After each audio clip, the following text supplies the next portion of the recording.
Wa idza qamu, apabila mereka berdiri untuk ilas salat, mendirikan salat, qamu kusala, mereka menjalankannya dengan malas.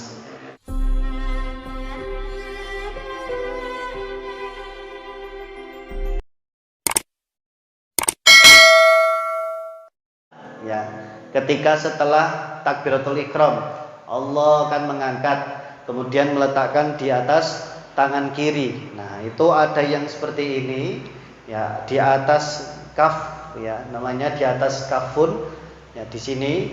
Atau kita siasati dengan cara meletakkan jari-jari kita lingkari. Nah, di sini boleh, di sini juga tidak masalah, pas pergelangan, tapi jangan begini, Pak. Ya. Ini ada dua. Nah, kalau kita lihat orang seperti ini gimana, Pak? Nah, orang seperti ini bisa dibilang ya sombong, dan dia tidak sesuai, ngapain ini kademen katuen, ya. Maka harus sesuai dengan tuntunan Rasulullah Shallallahu Alaihi Wasallam. Mulai dari takbir sampai salam. Ya, orang yang mendirikan sholat, sholatnya di awal waktu. Orang yang mendirikan sholat, sholatnya khusyuk. Karena Masya Allah, Pak, orang sholat itu luar biasa. Allah itu ridho dengan orang-orang yang sholat. Ya, coba buka surat Maryam, surat ke-19 ayat 54 sampai ayat 55. Surat Maryam, surat ke-19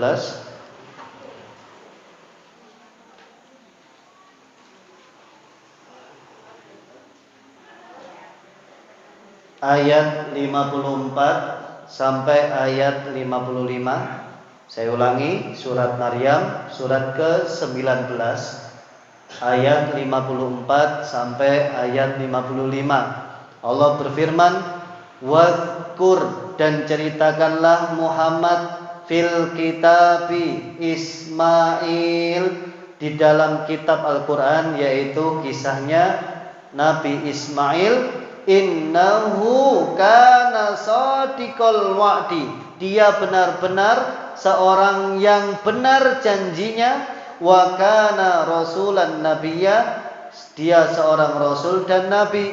"Wa kana ya'muru ahlahu bis-shalah waz-zakat," dia Ismail itu salah satu amalannya memerintah, menyeru, ya, menyuruh keluarganya, bukan hanya dirinya sendiri, ya, bukan hanya saudara saja, tapi keluarga menyeluruhnya untuk sholat, Pak.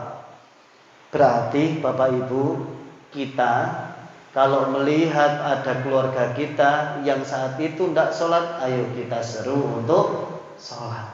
Kita ingatkan, mengajak sholat, ya, khususnya berjamaah.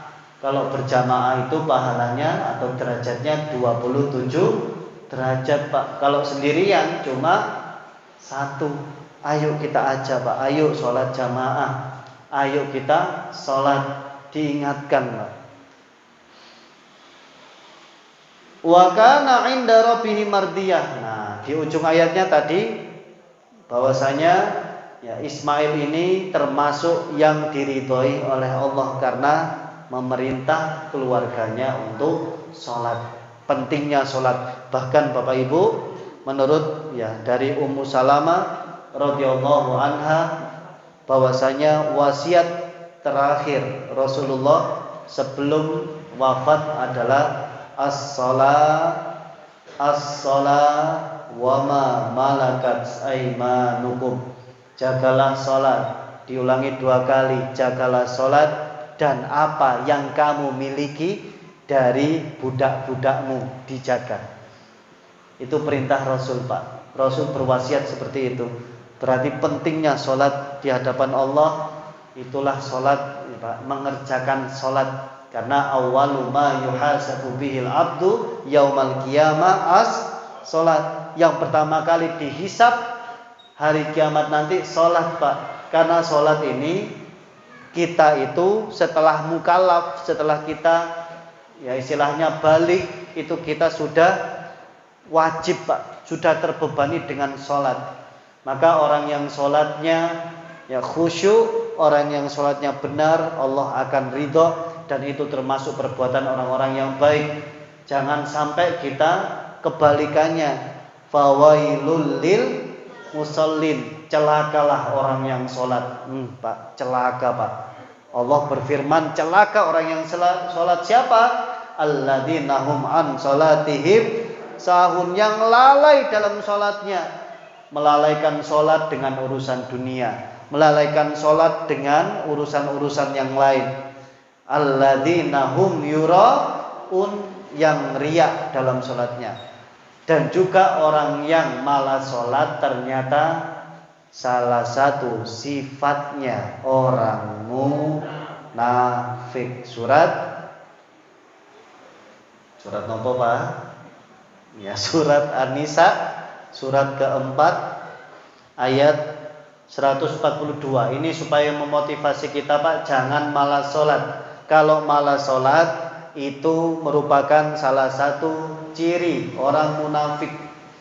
Monggo dibuka surat keempat, surat An-Nisa, ayat 142. Surat An-Nisa, surat keempat, ayat 142. Pun kepanggih. Innal munafikina, sungguh orang munafik itu ya, didahului dengan kalimat inna Pak, berarti penekanan. Innal munafikina yukhadi'un Allah, mereka itu hendak menipu Allah. Wa huwa khadi'uhum, dan mereka itulah yang ditipu oleh Allah.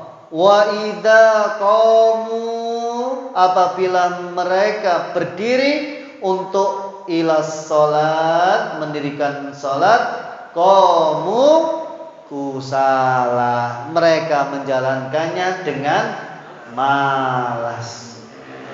Ini bisa menjadi motivasi kita Pak. Kalau sholatnya malas, astagfirullah, berarti muncul sifat atau tanda-tanda orang munafik dalam diri saya ya Allah. Ayo Pak, kita camkan dalam diri kita masing-masing.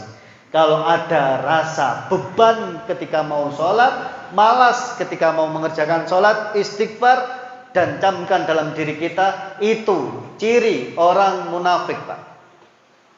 Innal munafikina fi darkil asfal minan. Nah, sungguh orang munafik itu tempatnya di aspal ya. Aspale neraka yang paling bawah, yang diinjak-injak, yang paling dasar Pak. Itu orang munafik beserta orang-orang kafir. Maka Bapak Ibu ya, ayo yang ada perasaan berat ketika sholat ya, wa innaha lakabiratun illa alal khosyiin, orang yang merasa sholat itu berat kecuali orang yang khusyuk dalam sholat. Maka pernah saya sampaikan dulu, khusyuk itu bukan hanya dalam ketika sholat, menata diri, niat karena Allah, merasa ingin bertemu Allah. Kapan Pak? Ketika sebelum sholat. Maka orang khusyuk itu bisa kita lihat Pak di masjid itu. Siapa mereka? Orang yang sudah hadir dalam masjid sebelum azan. Itu orang yang khusyuk Pak. Kenapa kita bisa bilang seperti itu? Karena dia sudah menanamkan dalam dirinya, karena dia akan bertemu dengan Rabbnya. Kalau kadang ada azan itu Pak, berat ke masjid, kenapa? Berat menunaikan sholat, kenapa? Ya karena memang dia tidak khusyuk sebelum sholat, itu saja jawabannya. Maka dia merasa berat, ya Allah, adzan mane isya wis roto abot bikinan masjid. Meskipun gak pernah kita ucapkan, tapi kayaknya ke masjid itu berat sekali. Ngerjakannya itu ogah-ogahan sekali. Nah, hati-hati. Ayo Pak, sekarang menjadi motivasi buat kita nggih. Kalau saya males sholat, berarti saya adalah orang munafik. Tidak apa-apa Pak. Langsung saja seperti itu. Agar apa? Agar kita merasa ya ditempeleng oleh diri kita sendiri. Saya ini orang munafik. Kalau saya males, saya orang munafik. Bismillah, saya khusyuk dalam sholat. Ya, maka sebelum sholat saya persiapkan dengan baik. 5 menit sebelum adzan saya sudah ganti baju untuk sholat. Adzan langsung saya berangkat. Syukur-syukur saya yang adzan. Berfasabiqul khairat Pak. Maka jangan sampai kita menjadi orang yang munafik karena kita ya sholatnya karena males. Terusannya apa? Orang munafik itu yuraunan nas, sholatnya itu karena ingin dilihat orang lain. Wala yadhkurunallah illa qalilah, dan dia tidak ingat sama Allah kecuali qalilah, hanya sedikit. Dia tidak zikir, dia tidak menghafal Al-Quran, dia tidak mengkaji Al-Quran, dia tidak sholat, kecuali hanya sedikit saja ingat kepada Allah Subhanahu wa ta'ala. Na'udzubillah, kita termasuk orang-orang munafik. Summa na'udzubillah. Nah itu ya, semoga kita terhindar dari kemalasan dalam sholat. Wa yu'tuna zakat wa hum bil akhirati hum yuqinun. Orang yang baik itu ya, terusan dari ayat kedua ya, orang yang baik itu pertama mendirikan salat, kedua menunaikan zakat, wa hum bil akhirati hum yuqinun, dan mereka dengan akhirat mereka yakin. Dengan akhirat mereka yakin. Kalau yakin adanya akhirat berarti ya harus mempersiapkan bekal untuk akhirat. Jangan cuma mempersiapkan bekal untuk dunia. Ayo siapkan bekal untuk akhirat. Ya, di surat Al-Hasyr ayat 18 sering saya sampaikan. Ya, monggo dibuka untuk mengingatkan kita kembali. Ya, surat Al-Hasyr. Ya, salah satu wujud ketakwaan kita kepada Allah, kalau kita menjadi hamba Allah yang bertakwa, monggo lakukan ini. Itu menunjukkan wujud kita sebagai hamba yang beriman dan bertakwa. Surat Al-Hasyr surat ke-59 ayat 18. Allah berfirman, ya ayyuhalladzina amanuttaqullaha wal tanzur nafsum ma qaddamat lighad wattaqullaha innallaha khabirum bima ta'malun.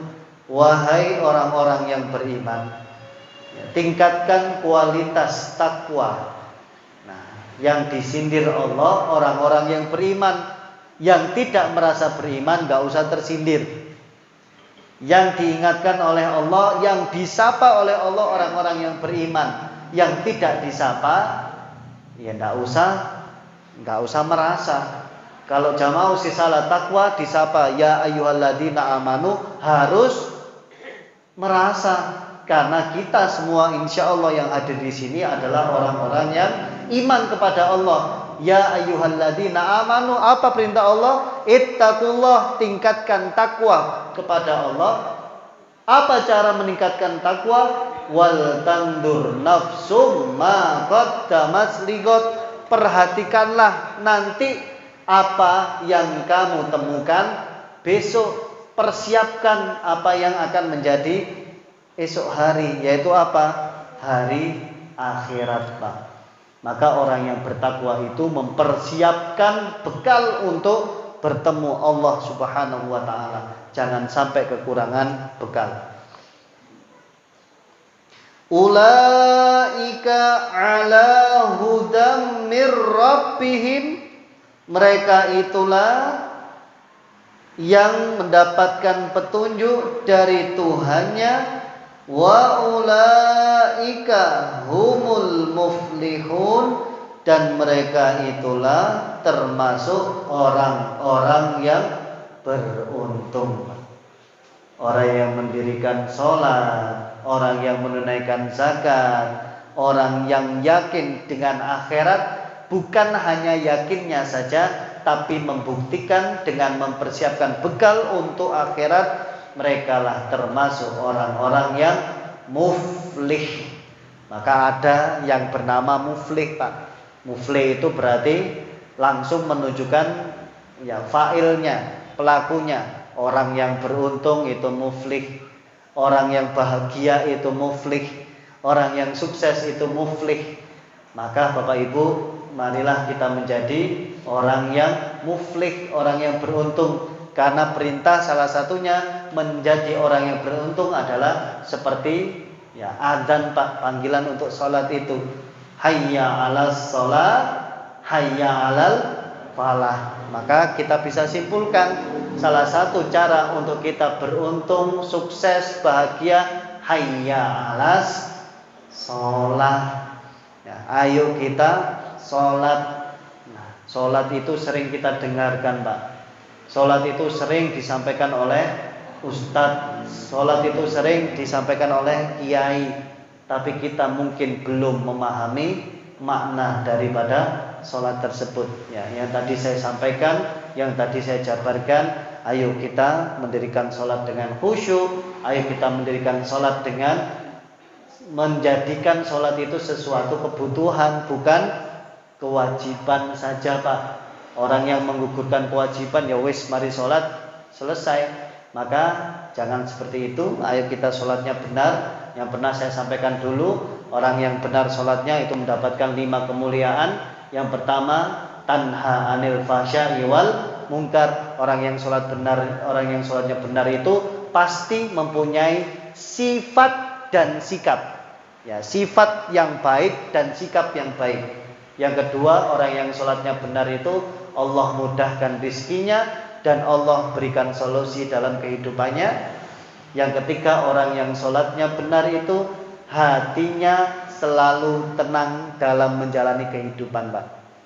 Kalau kita merasa gelisah dalam hidup, apalagi kondisi pandemi seperti ini, gelisah, gundah gulana, ayo sholat yang benar. Kalau kita masih gelisah, sholatlah yang benar. Insya Allah kalau sudah menemukan ketenangan, berarti sholat kita sudah benar. Orang yang sholatnya benar, tenang hidupnya. Orang yang sholatnya benar, Allah gampangkan doa dikabulkan. Dan orang yang sholatnya benar, itu khusyuk dan bahagia, sukses dunia dan akhirat. Demikian Bapak Ibu yang bisa kami sampaikan. Semoga ini bisa menjadi manfaat untuk kita semua di dunia dan menjadi amal saleh yang memberatkan timbangan kita nanti di akhirat. Dan semoga yang sakit Allah berikan kesembuhan, dan semoga semua urusan kita Allah mudahkan dan Allah lancarkan. Dan semoga kita selalu diberikan kesehatan oleh Allah Subhanahu wa taala, dan semoga kita menjadi ahli Quran dan ahli surga. Amin ya rabbal alamin. Ya Bapak Ibu, kupon untuk bantuan pondok yang saya sampaikan Ahad lalu, monggo yang membawa sekarang satu kupon 25.000 untuk operasional, untuk pembangunan, untuk tanah. Ya monggo Bapak Ibu berfastabikul khairat ke panitia atau ke bendahara Yayasan Usisa Ala Taqwa. Monggo, dan alhamdulillah kita mendapatkan dana 30 juta Bapak Ibu. Alhamdulillah. Berarti nek wis ana sing nyumbang 30 juta, berarti enggak usah infak, ngoten ta? Alhamdulillah wis ana sing nyumbang 30 juta. 1.000 ku aman, 500.000 ku aman, wis ana sing nyumbang 30 juta. Ya kita doakan Bapak Ibu, satu orang yang nyumbang 30 juta ini Allah mudahkan rezekinya, Allah berikan kesehatan selalu, Allah lancarkan semua urusannya. Karena mencari orang solih yang dermawan itu 1 banding pinten Pak? 1 juta mungkin. 1 banding banyak, sulit Pak. Demikian kita tutup. Ya, jangan beranjak dulu karena ada pengumuman. Kita tutup dengan bacaan hamdalah dan doa kafaratul majlis. Alhamdulillahirabbil alamin. Subhanakallahumma wa bihamdika asyhadu an la ilaha illa anta astaghfiruka wa atubu ilaik. Wassalamualaikum warahmatullahi wabarakatuh.